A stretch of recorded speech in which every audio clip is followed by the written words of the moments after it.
Have you ever stumbled upon a show that feels like it's been a part of your life forever? It's like finding a cozy spot in a familiar neighborhood where every episode feels like catching up with an old friend. That's the magic many experienced when they first encountered this classic TV series. It centers around a private investigator with a knack for solving cases in the quirky streets of Los Angeles. With his laid-back demeanor and sharp wit, he tackles each mystery head-on, often finding himself in hilarious, shocking, or downright heart-wrenching situations.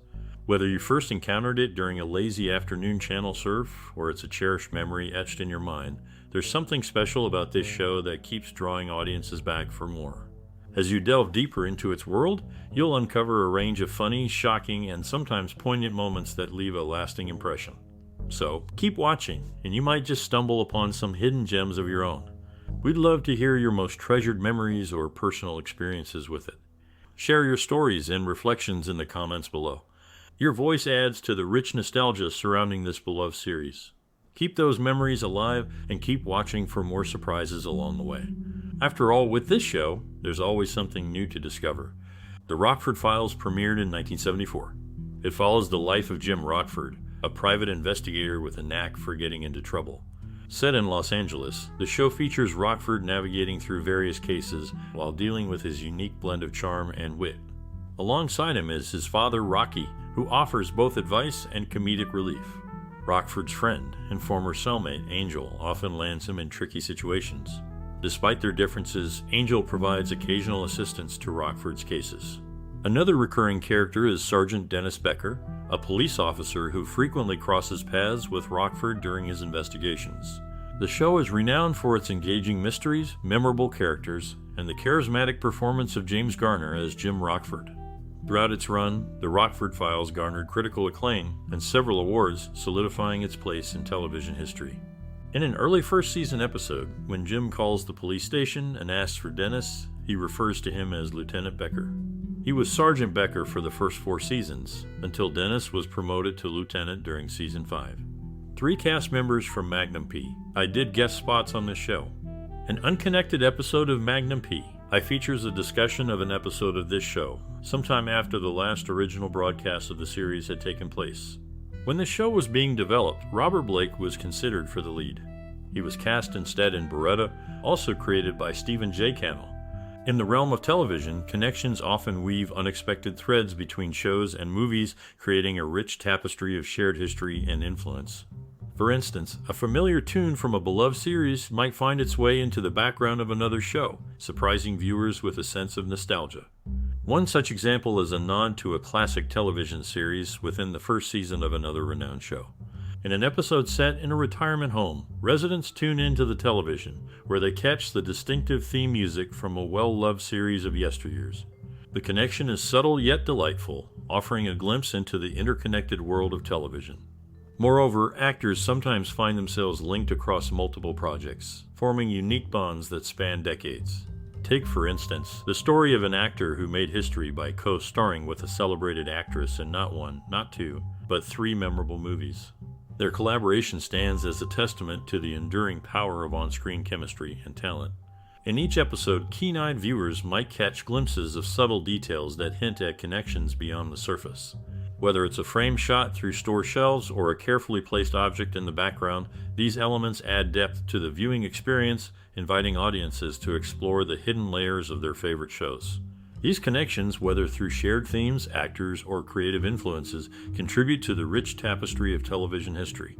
They remind us that the world of entertainment is vast and interconnected, with stories and characters that resonate across generations. Disappointment clouded James Garner when his series was canceled due to his illness.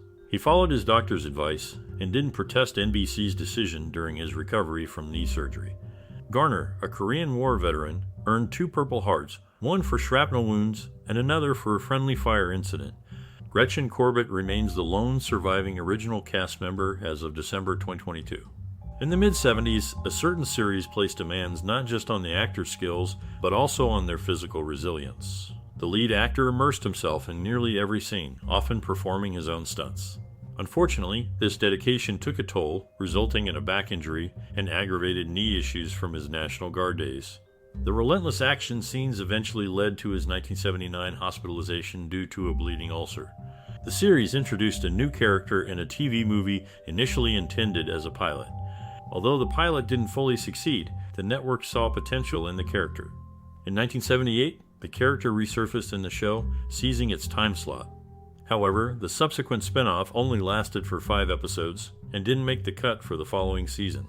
Remarkably, the only actor who transitioned from the show to the short-lived spin-off was Robert Hogan, portraying Sergeant Ted Coppersmith. A noteworthy tidbit about the first season lies in the credits. Many stories were credited to a pen name for one of the creators, Roy Huggins, blending seamlessly into the narrative. And there you have it, the show, not just a series, but a platform where dedication and unforeseen spin-offs left their mark on the television landscape. Throughout the series, a consistent sight is the silver 1971 Chevrolet Vega, a studio-owned car making frequent appearances. Notably, Rockford, despite his sharp investigative skills, often falters in recalling a suspect's license plate, creating a running gag in various episodes. In July 1983, James Garner, who portrayed the lead character, took legal action against Universal Studios, seeking $16.5 million over a dispute related to the Rockford files. The lawsuit accused Universal of breach of contract, failure to deal fairly, fraud, and deceit. The legal battle concluded in 1989 through an out-of-court settlement. As part of the agreement, Garner refrained from disclosing the settlement amount, but humorously shared how his wife, Lois, had to remind him to wipe the grin off his face. In the realm of legal disputes and quirky on-screen humor, the Rockford Files left its mark, showcasing a notable car and a lead character with a penchant for forgetting license plate numbers. James Garner was considered for a role in a potential remake of The Women with an all-male cast. The concept didn't materialize, but had it would have featured Jeffrey Hunter, Earl Holliman, and others. Notable characters in the series had signature cars like Jim's father, who drove a GMC pickup truck, Beth, who had a Porsche and later a Mercedes, and Jim's friend Angel, who owned a white Cadillac convertible named Lucille. Mike Post composed the themes for both The Rockford Files and Hill Street Blues, both of which featured a strong female attorney character, Beth Davenport in The Rockford Files, and Joyce Davenport in Hill Street Blues. Both shows aired on NBC and were groundbreaking in style and structure. During filming for a later season, he faced a significant setback when he was unexpectedly hospitalized with a bleeding ulcer. It was a trying time for him as he grappled with his health while still committed to his role. Interestingly, his character's name, James Scott Rockford, bore a striking resemblance to his own full name, adding another layer of connection between him and the role he portrayed. However, despite his dedication to the show, he found himself embroiled in a legal battle with Universal Pictures. Seeking what he believed was rightfully his, he filed a lawsuit against the studio, demanding $2 million in syndication royalties. His claim was rooted in allegations of deception and suppression of vital information by the studio, which he felt had unfairly deprived him of his earnings. It was a tumultuous chapter in his career, one that shed light on the complexities of the entertainment industry and the challenges faced by actors behind the scenes. Yet, through it all, his determination to seek justice remained unwavering. The saga surrounding the Rockford Files and its star's legal battle would become a notable footnote in Hollywood history, showcasing the sometimes turbulent intersection of artistry and commerce. Riza Badi, the director of 7 episodes of the show, also created the memorable opening sequences for Hawaii Five-0, The Mary Tyler Moore Show, and Get Smart. Jim Rockford, the main character, had different nicknames from his pals. His father called him Sonny, Dennis Becker used Jimbo, Beth Davenport preferred Jim, while Angel Martin and Rita Kapkovic went with Jimmy. Gandalf Fitch, on the other hand, nicknamed him Rockfish, a name from his prison days that Rockford disliked. James Garner, Gigi Garner's biological father, authored 2 books, The Cop Cookbook and Girl Talk. Gigi Garner, continuing her father's work, manages the production company he founded, Cherokee Productions, and runs her own successful talent management firm. In the realm of television history, some shows leave an unmistakable impression. Actors who once played specific roles sometimes find new paths in their careers as they age. One such example is an actor known for his cowboy roles who gracefully transitioned to law-abiding characters over time. Another actor, initially selected for a minor role in a Hollywood play, unexpectedly left a lasting impression on a popular TV show by appearing in multiple episodes. As the curtains eventually closed on the long-running series, it marked a significant moment in television. Produced by Universal Television, the show held its ground until its eventual conclusion, leaving a lasting impact on its viewers. The decision to conclude the show signified changes in television storytelling. Reflecting on the careers of actors like these, it becomes clear that the show served as a platform for talent to evolve and shine. It not only showcased their abilities to adapt to different roles, but also contributed to changes in character representation on screen. The journeys of these actors offer insight into the show's influence on the industry. Crafted with finesse and brought to life by the talent of its cast, the series remains in the collective memory of audiences, showcasing the enduring power of storytelling and entertainment. James Garner, known for his role in the Rockford Files, gained early acting insights from his Broadway experience in the Caine Mutiny court-martial. He emphasized the importance of listening as an actor.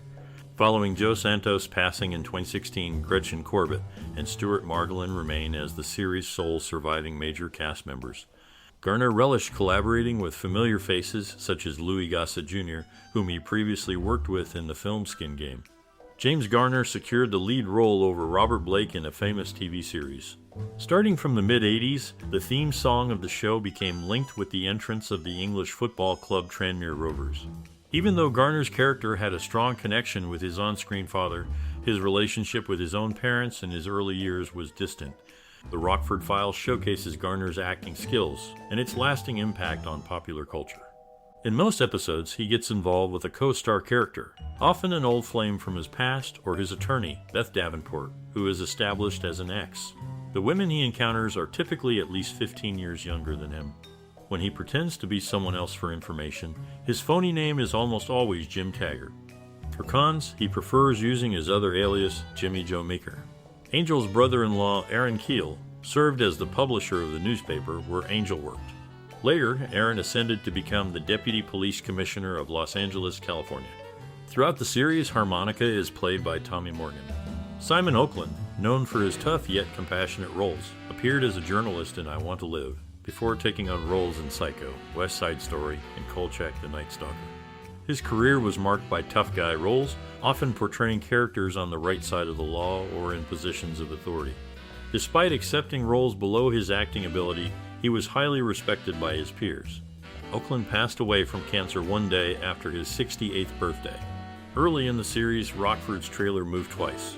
Initially parked at 2354 Ocean Boulevard, Los Angeles, California, it then shifted to a lot off the Pacific Coast Highway in Malibu for the first season. The second relocation occurred after the first season to another Malibu spot, Paradise Cove, at approximately 28128 Pacific Coast Highway, where it remained for the duration of the series. Jim Rockford's signature move, the J-turn, wasn't introduced until the second season and wasn't featured in the final season. Throughout the series, a green Chevrolet Vega was frequently spotted, often parked nearby during filming, and occasionally used in car chases or as a character's vehicle. James Garner accused Glenn A. Larson of plagiarism, leading to Larson being fined by the Writers Guild. Garner allegedly punched Larson, causing him to crash through a trailer. Reflecting on the recent events, it's quite striking how two actors from a beloved show passed away within days of each other. One of them, Simon Oakland, who acted alongside Mike Kellen in the Rockford Files, left us just 3 days after his co-star's passing. James Garner, another actor from the series, wore a distinct brown shirt and pants combo throughout the show, which became sort of his signature look. This attire added to the rugged appeal of his character, and his chemistry with the rest of the cast undoubtedly played a big role in the show's success. It's sad to see these talented individuals leave us, but their work on television will be cherished by fans for a long time to come.